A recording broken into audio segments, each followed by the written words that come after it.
Good morning, good morning, good morning. This is Tasemere, your host of the Live of the Blackout live from New York. I wanted to just set the stage again, of course, around what this segment is about. And I have an amazing guest that I wanted to introduce you guys to. He's also one of my network mates. He has a show on Fridays, but for right now, before we jump into that, let me just let you guys know what the Blackout Live from New York is.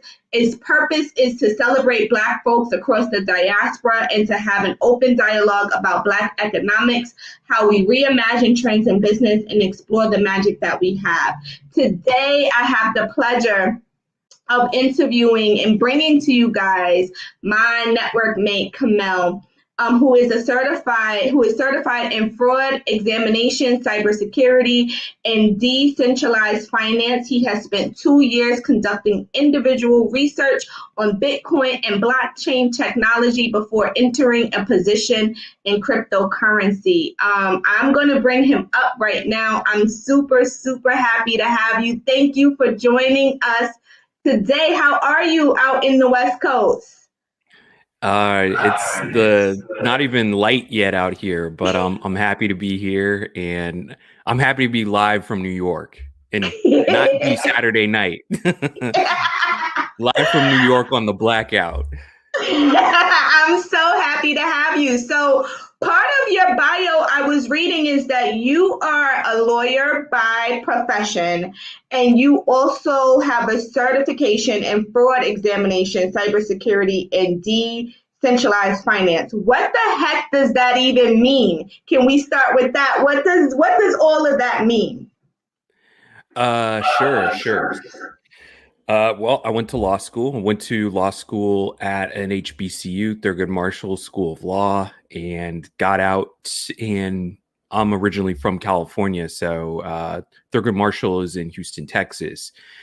Came back to California, and just kind of did stuff like clerking and interning, and actually one of my clerkships was with a fair housing law project. And this was really at the height of the subprime mortgage crisis. And, all the majority of our clients were Black and brown.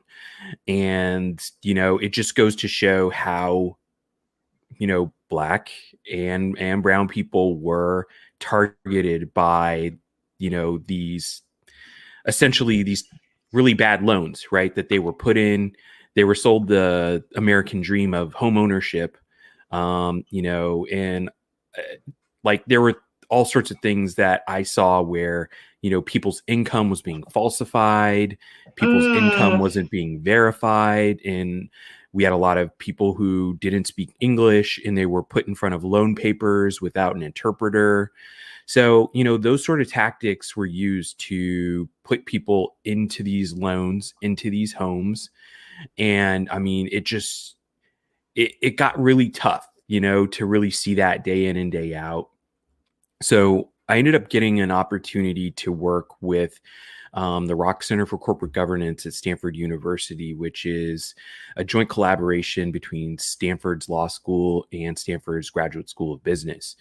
Mm-hmm.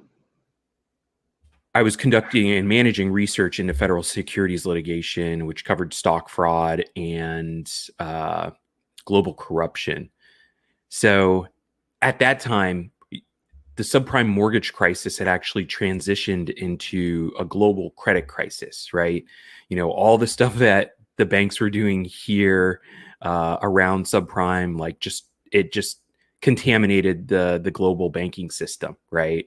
And I started to come across this thing called Bitcoin. Mm. And, I was just like, this is interesting, right? In context with the credit crisis, there's this decentralized electronic peer-to-peer cash system. And, it was very new, but also, it's very fringe, very esoteric. But I was like, hey, if this is real and it goes anywhere, it'll actually be something. So, Well, yeah, because it has revolutionized. I mean, a lot of people think Bitcoin is something that just Bitcoin and blockchain are like the newest things that everyone is talking about and trying to wrap their heads around. But I always had an inkling that this had been in effect way before it had reached like general consumption, right? Like this was something that other folks had known about or were tinkling with or playing with and working out the kinks on probably decades before this even came to happen here, right? Where we actually know about it.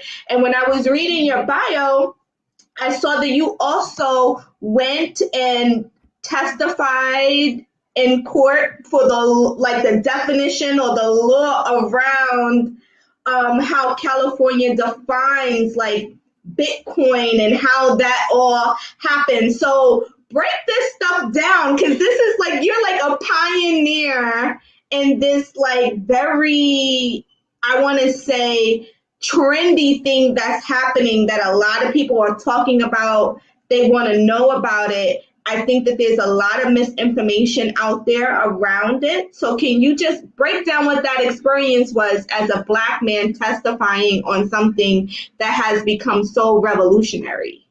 Well, let me just take one quick step back into like my certifications and all that. Like going through all the research that I did Mm-hmm. into, one, federal securities litigation, seeing what Bitcoin was, I questioned, what is Bitcoin? Is it a security? Is it a currency? Is it a commodity?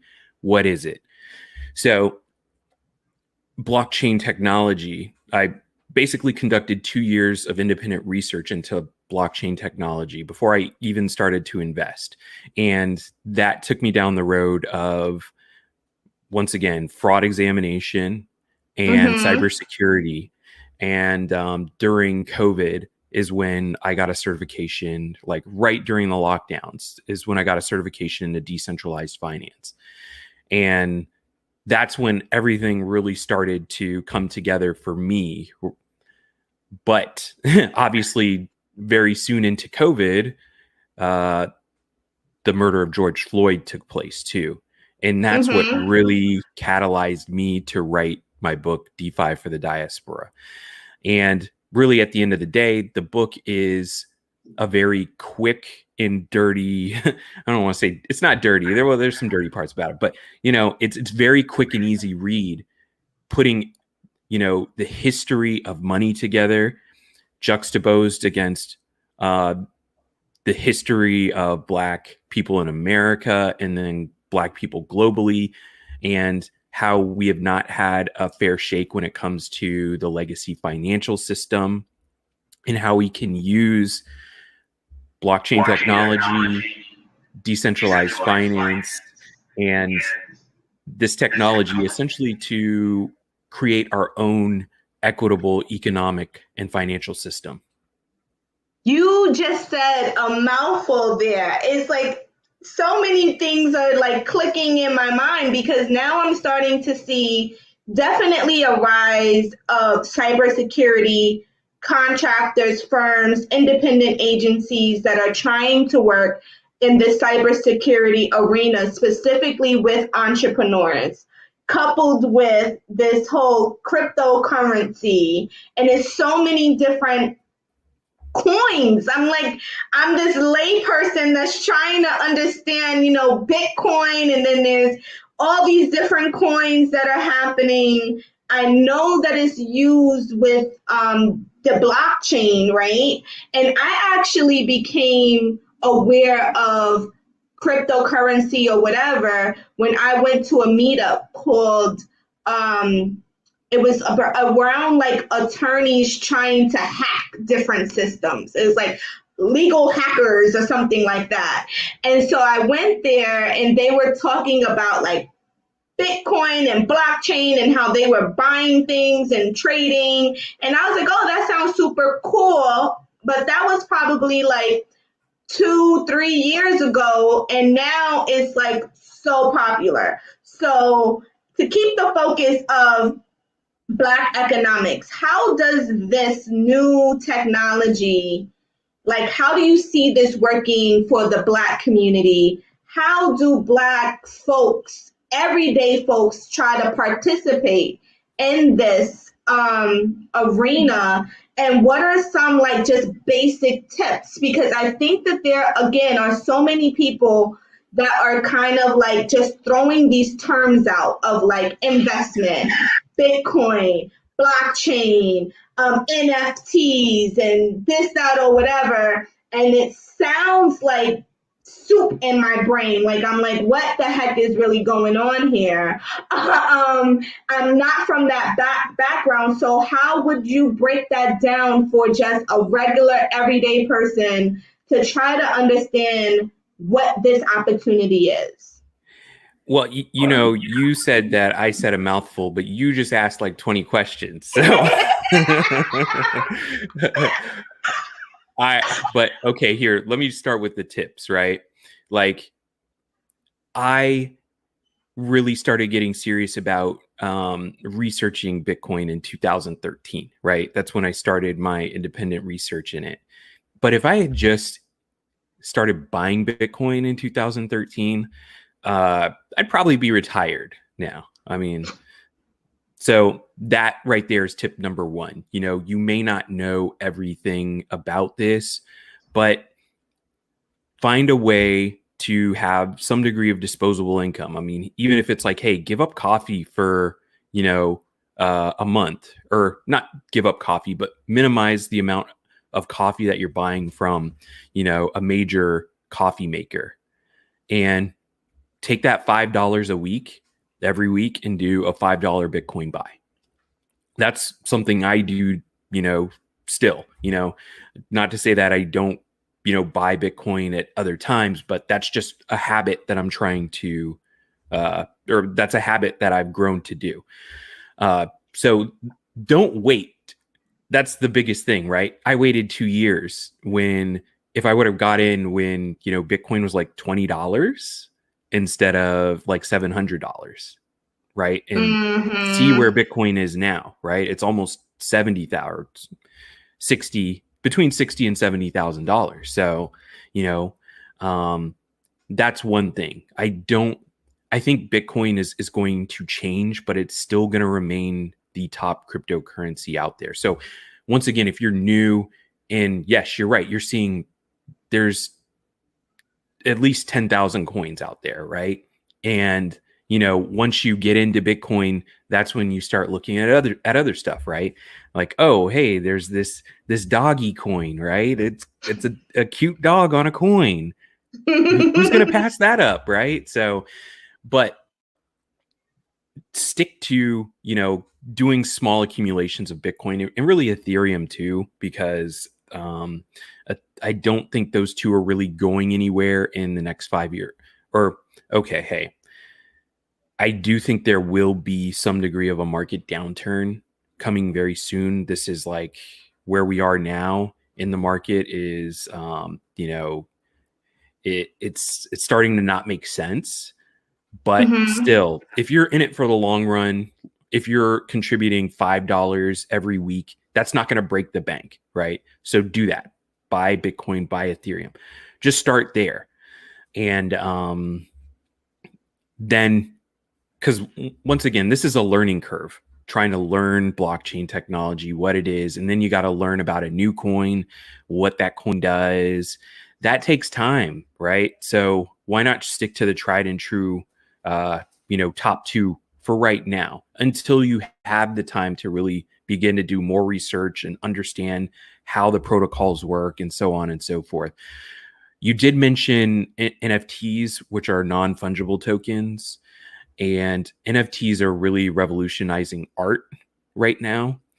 It's taking out the intermediaries into art. So a lot of artists, what they would have to do is, create art that initially no one buys until you're discovered by someone who is whoever they are.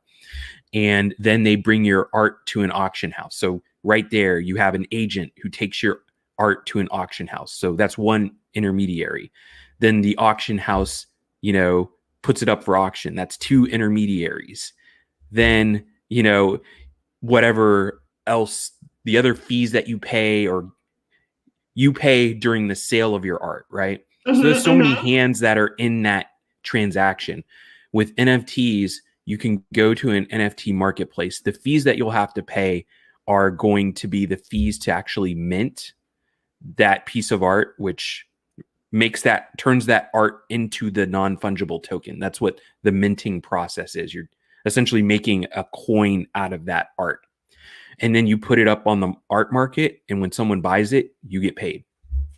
Oh, see, this is like the information that the way that you're breaking it down is more digestible for me than what I have heard other people when they're just talking, because it's almost like definition gap, right? Like if you haven't been in this world, you people are just throwing out acronyms and all this other stuff, and you're trying to catch up to what is happening, that you kind of get lost in what all of this means, and it makes it very scary to move forward because you're like, I don't even understand this, like I don't know what's going on. So for the Black community, what I'm hearing is that this is a way to kind of, one, cut the middleman with the NFTs, right?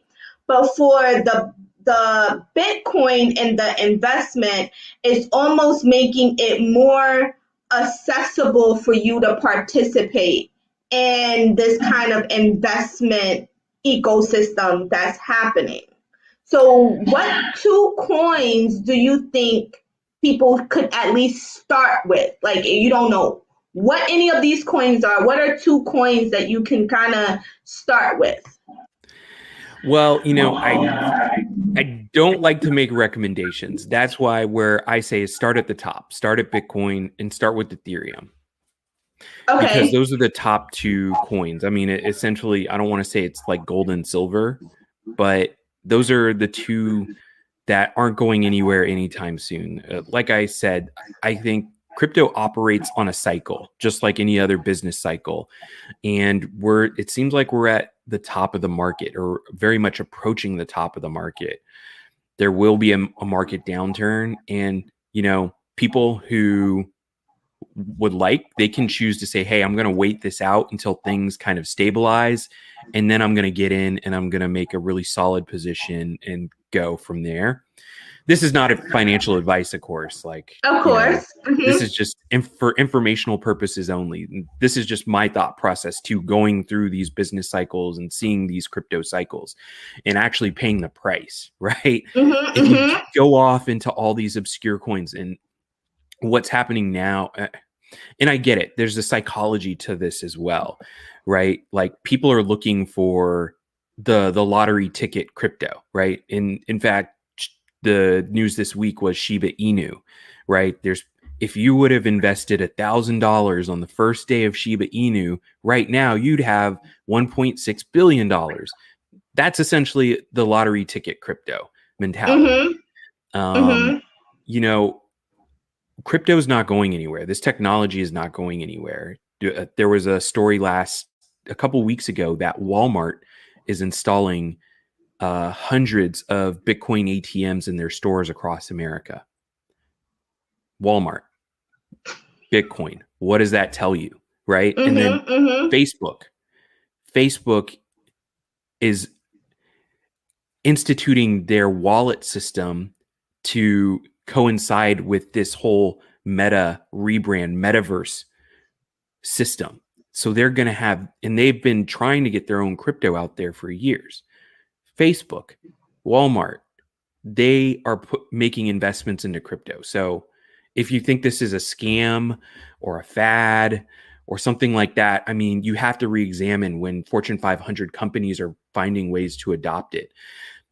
Behind the scenes, I've worked with hedge funds, family offices, and banks in terms of structuring deals for them to get large lot over the counter crypto deals. So Wall Street is getting in on this too, and in fact, there's been some degree of market manipulation from Wall Street. So once again, it's not going anywhere. They're in the game, they're playing it. Now, when it comes back to us in our community, um, it it comes down to this. Once again, there's a low barrier of entry.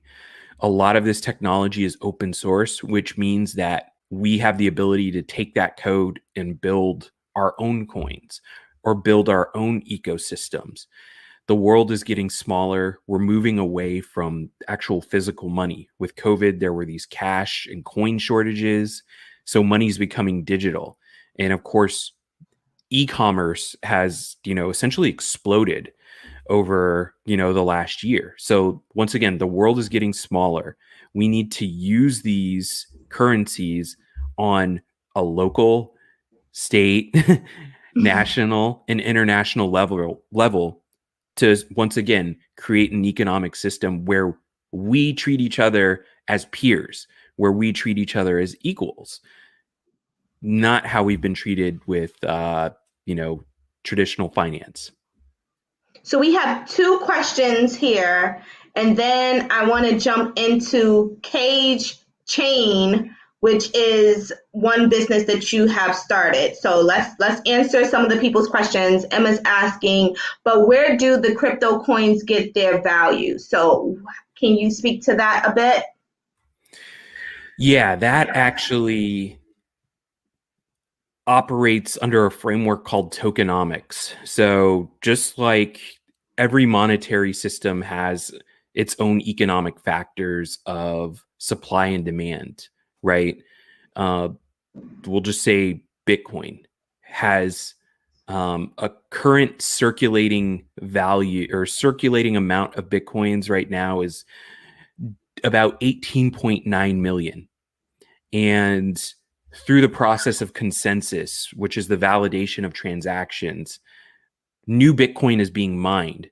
So Bitcoin is it's slightly inflationary right now because the circulating supply, once again, is growing for each Bitcoin transaction. That's why people are creating all these mining farms so that they can mine Bitcoin and get those Bitcoin rewards through the consensus process.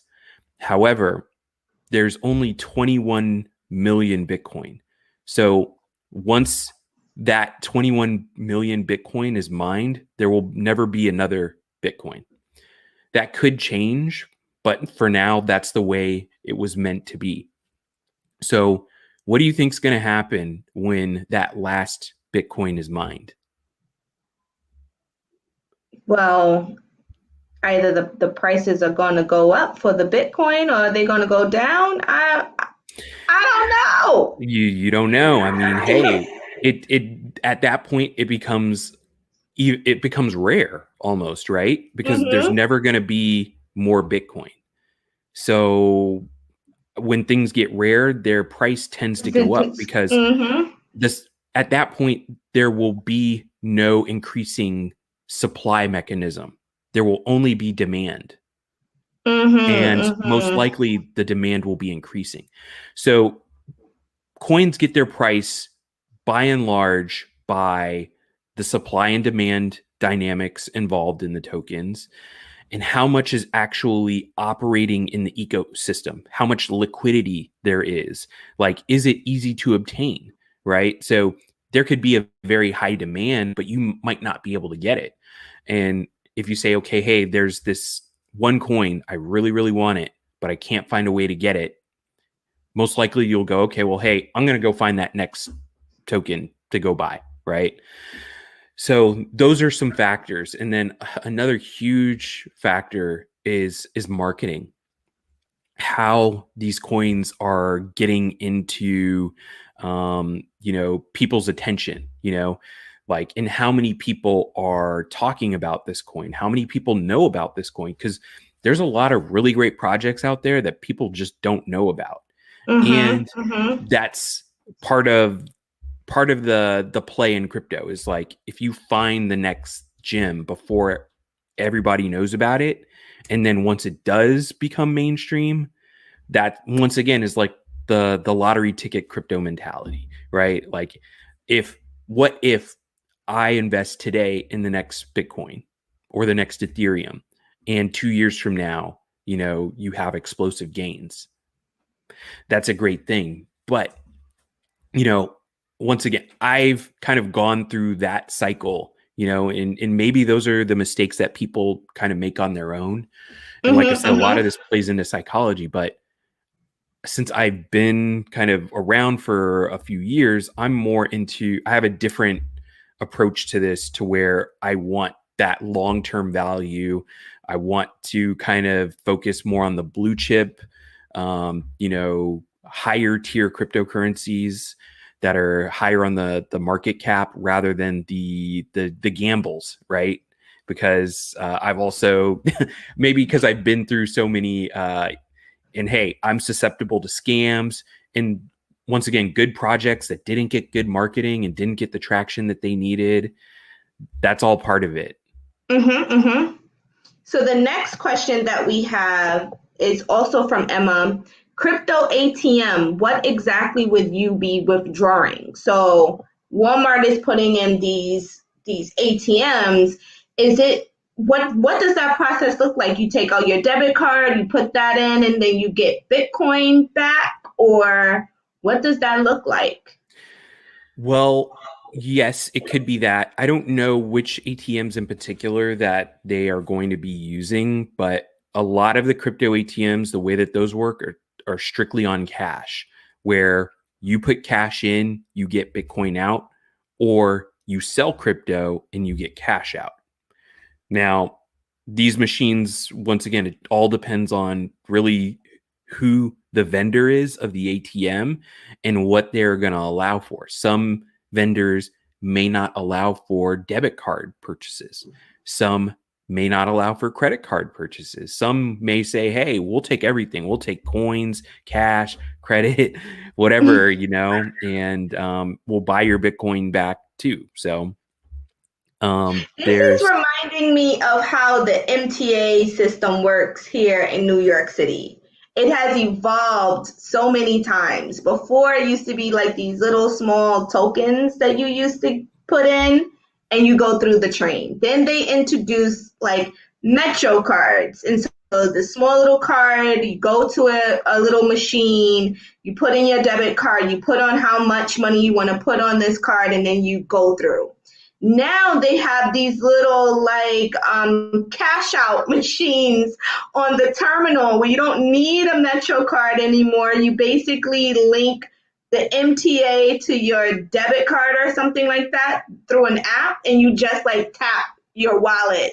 You can use like your virtual wallet to go through, or you can usually just like use your banking information and go through. It's reminding me of something like that because that's something that I have most like familiarity around. So the cage chain, what is that? How did you even think about it? What do you do? How do people connect with you? What is all of that about? Yeah, well, Cage Chain is one of the longest running free crypto newsletters out there. So, it started out as a consultancy. We did blockchain consulting, and no longer with my founding partner. So I just keep it going as a newsletter, and it's once again, it's free, gives you midweek news on crypto, blockchain, DeFi, and NFTs. Ah, and so how will people subscribe? How do you subscribe? Just go to cagechain.io and look at the bottom. You should be able to subscribe there. There might be a pop up too, but like someone came up to me a couple of weeks ago and was like, "Hey man, thanks for the Cage Chain newsletter. I'm making money off that." I was like, "Dang, you're see, if you know how to read it, you can actually, make some plays. If you know what you're doing, of course, too. But once again, it's for informational purposes only. It's not financial advice. It's not tax advice or legal advice or anything like that. What I'm trying to do is raise awareness, keep people informed as well, and make things accessible. And Cool, cool, cool. that kind of we had a chance to talk about crypto and NFTs, but A lot of people might be wondering what DeFi is. We talked about decentralized finance. DeFi is short for decentralized finance, and it is uh, a decentralized system that allows for banking, borrowing, lending, savings products. So, this whole concept of crypto and people saying, oh, you can be your own bank. DeFi actually takes those concepts into an even more robust framework where you have even more of those banking products where crypto is like, yes, you are your own bank because you're able to kind of manage your payments.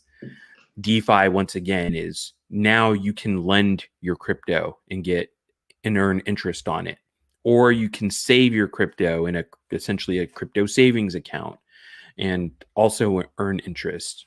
Or if you need a loan, instead of going to a bank and them looking at you and saying, oh, we don't like the zip code you live in, which might be short for you're black.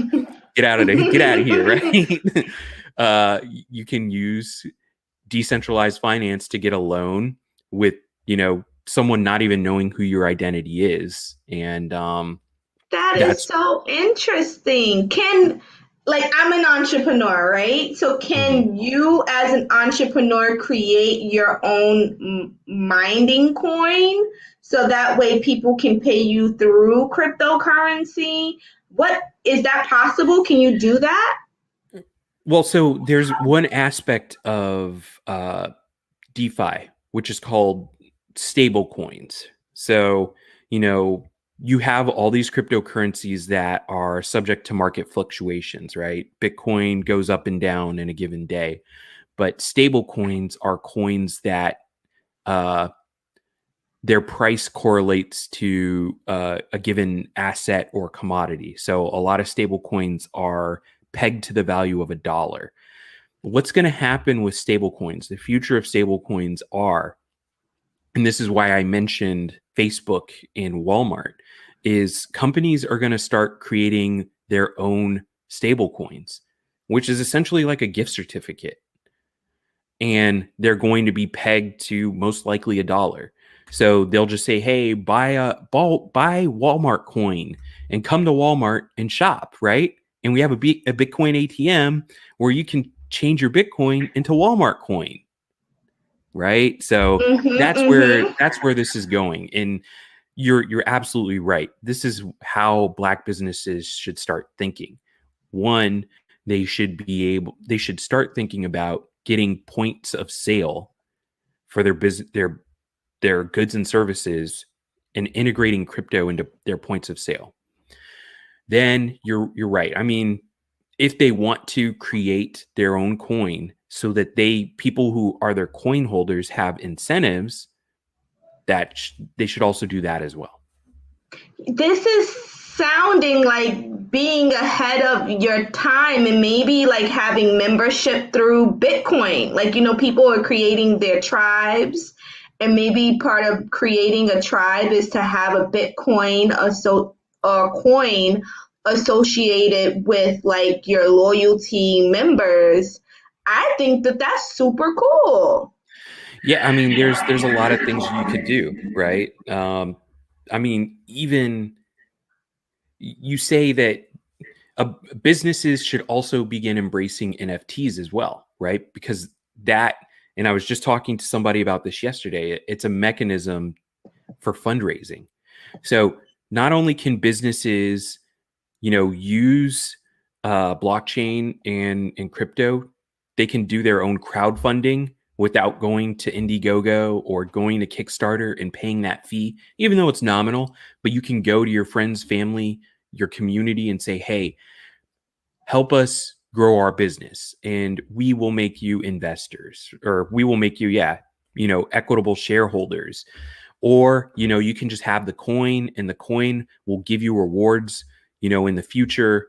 As our business grows, you can come back and get these goods or services at a major discount in exchange for the coin.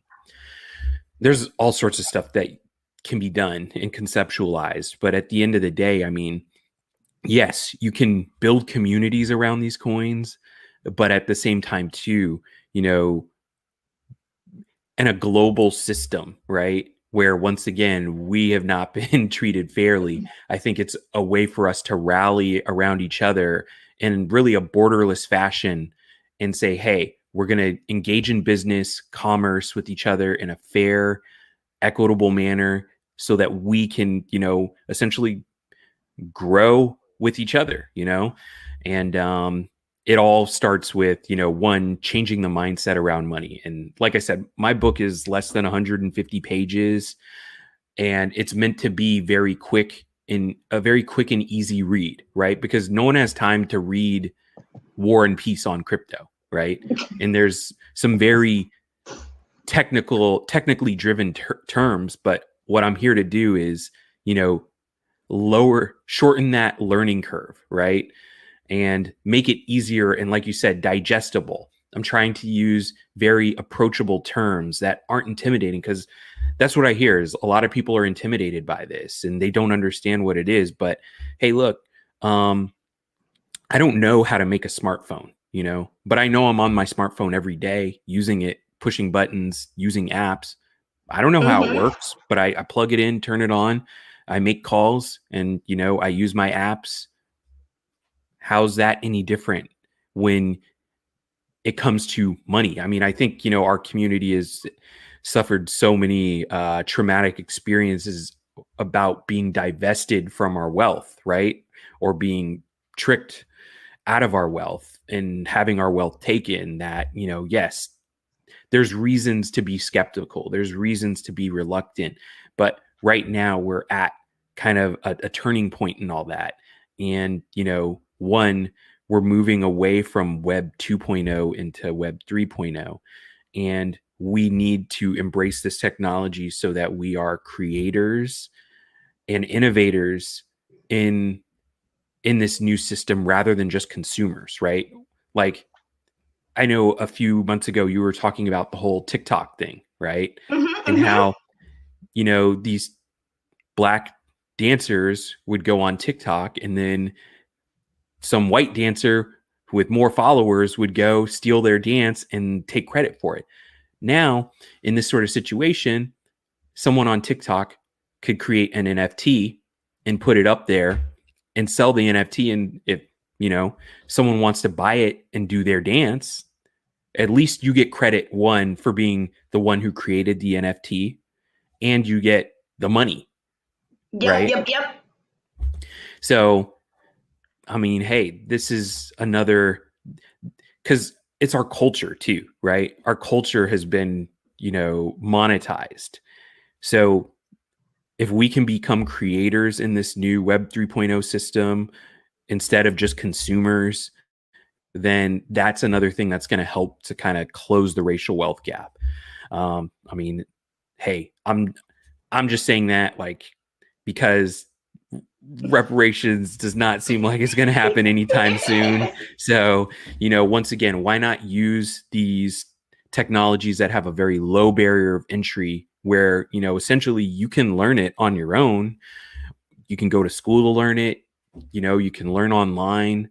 Um, I just spoke to someone yesterday who is the founder of the Black Women's Blockchain Council, who has an initiative to get Black women involved in blockchain and how to learn it. And she's got a lot of really great stuff going on. And that right there is an institute, that creates a safe space for Black women in technology, especially in Yep. blockchain. So, you know, we're here. We just need to kind of grow, get more acquainted, and get more comfortable with these concepts. So can you plug your show? It's on Fridays at 7 Eastern Standard Time, right? So Yeah. what do you talk about on the show? Well, I talk about all sorts of things. I really just try to cover everything that's related to blockchain technology, decentralized finance, and crypto and NFTs. It's called Black USA Crypto News. It's really easy to Mm-hmm. memorize. I like to cover news stories as well, um, and really just kind of mix in a little bit of the education and have conversations with people I consider to be leaders in this space as well. And because I also think, I'm able to describe these concepts and discuss these concepts in a certain way, but sometimes you don't get it the first time, or sometimes you don't get it until somebody else says it a different way. So that's what I also want to. I want people to kind of, discuss these concepts in depth, and through those conversations, get people thinking about, money differently, crypto differently, and, every now and then have fun too, since it's Friday. And so where can people purchase your book? You can find my book at my website, which is www.kamalarhubbard.com. And then how can people connect with you if someone is like, oh my gosh, this was so much information. I consider you to be like a cryptocurrency expert. I don't know if you want to call yourself that, but for me, I'm like, I learned so much in this, what is it now, 41 minutes talking with you about NFTs and Bitcoin and cryptocurrency. What if someone needs assistance with how to start a currency, what to do? Do you offer that kind of advice? How would someone connect with you? What can and he's on the West Coast, guys. So if you're on the East Coast, you got like 3 hours ahead, and then you can still come back and bug him a bit. How would people connect with you to get more information and just stay up to date with what you're doing? I know you have the newsletter that I put up here that people can definitely subscribe to. That's free. We have your book that they can purchase, right? But how else can people get in contact with you? I'm pretty accessible on LinkedIn. I'm trying to build out my Facebook page and channel, so people please be patient with me. I do have contact forms on my website as well, but I think the best way is probably LinkedIn. And just say you saw me on Black USA News. That's a good start. I will see it there for sure. And just like you said, I want to try and make this as accessible to people as possible, where, hey, if you want, regular information on crypto with no obligation, and you want to get it for free, check out the Cage Chain newsletter. If you want to take the deeper dive into DeFi, pick up the book. And if you want to reach out to me, feel free to reach out to me as well. So very soon, I've been doing consultations, but very soon I'll probably be stepping that up. And, I still have a 9-to-5 job. So, please be patient with me and reach out more than once. If you don't hear from me, it's not like I'm ignoring you. I do miss a lot of this stuff too. So feel free to just hit me up again. And like I said, I'm trying to get on Facebook and get used to Facebook because of this whole, not because of this whole meta thing, but it's just, I need more people to be able to reach me. So, be patient. And also tune into his show Fridays at 7 Eastern Standard. I think that's 4 West Coast time. Yeah, 4 p.m. Actually, there's something maybe else I can say right now is I'm joining a new platform for finance and trading called trade.tv. So I'm going to be holding live conversations there as well. And that this platform is still new, but it's going to allow people to be able to trade in the platform. So, I might be giving picks and things like that and doing some degree of analysis very soon on that platform as well. So stay tuned. I'll get more information. I'm still kind of building out everything on trade.tv, but that'll be another cool way to catch me live, and we'll be talking and doing deeper analysis. Obviously we'll cover news, but we'll cover projects on a more technical and analytical scale. So, I talked to Donnie about this too, and he thinks it's great that we may even just do it on Fridays on my show as well. So I don't know. I'm working that whole thing out, but that'll be an even more hands-on sort of approach to this whole thing, and hopefully will be more informative too. And you brought up Donnie. I definitely wanted to see how were you even connected to this legend that is Donnie Glover. I definitely want to give the scoop and the tea on that before we go. How did that happen?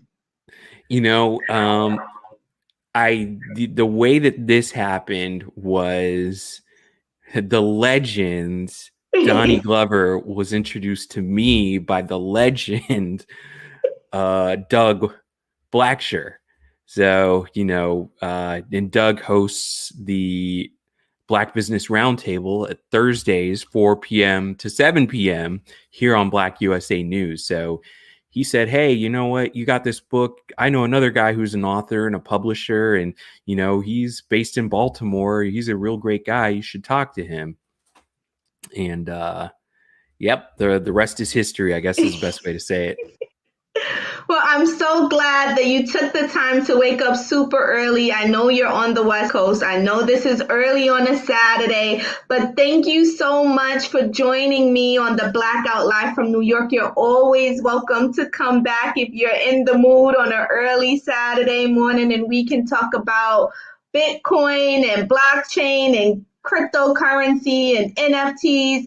I definitely have someone that comes in once a month, and she's starting what's called a venture studio. So really interested in learning how these new venture capital firms, institutions, studios that are designated for Black entrepreneurs can start to use this technology to raise money, to infuse back into the Black community. So definitely wanted to be in touch with you about that. So maybe we can really start diving into entrepreneurship and what this all means. Yeah, I'd be happy, and definitely like to have you on my show as well down the line. Of course. If you're available on a Friday evening, I mean, I know once again it'll be later out there than it is on the West Coast, so sometimes that might be kind of hard. Regardless, I will make myself available for you on the West Coast. No problem. I had so much fun. I learned so much.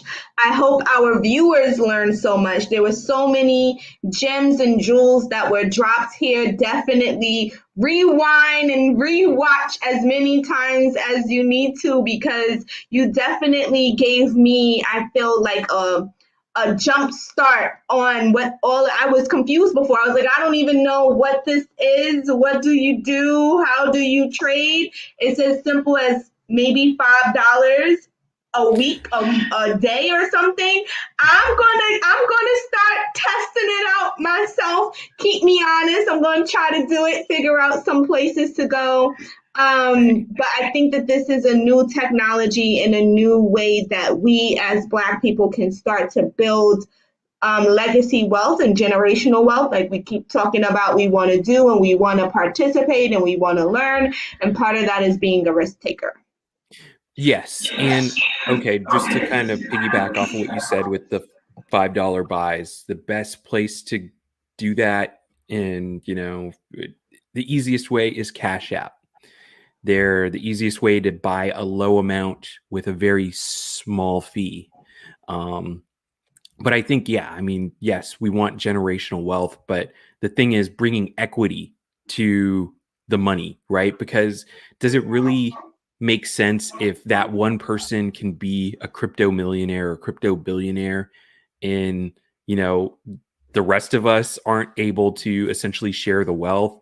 And I'm not trying to, sometimes people say, oh, that's communism. Like, wait a minute. No, I'm talking about an equal stake and an equal share in, once again, our culture, our commerce, so that our entire community and really the global Black community can be elevated. So, and I think it's got to start here. It's got to start with us. And, whether it's West Coast, East Coast, we're both where, United States is where a lot of innovation in culture comes from. So, if we make it cool here, then I think it'll be a great thing that will travel very well. I agree with you guys. You guys have been tuning into the Blackout Live from New York with your host Tasemere here Saturdays at 10:15 Eastern Standard Time. We met with Kamal, who is to me an expert in cryptocurrency, Bitcoin, blockchain, NFTs. Be sure to tune into his show on Friday, 7 p.m. Eastern Standard Time, 4 p.m. Pacific Time. Also, check out his book. I'm going to put it up here so you guys can know where to go to get it. He has a newsletter that is free. Level up on your knowledge so you can know what you're talking about. And he will likely be having a show on trade.tv. So stay tuned for that, and we'll check in with you later. Have a great morning. Bye. Thank you, Tasemere. Thank you, Tasemere. No problem.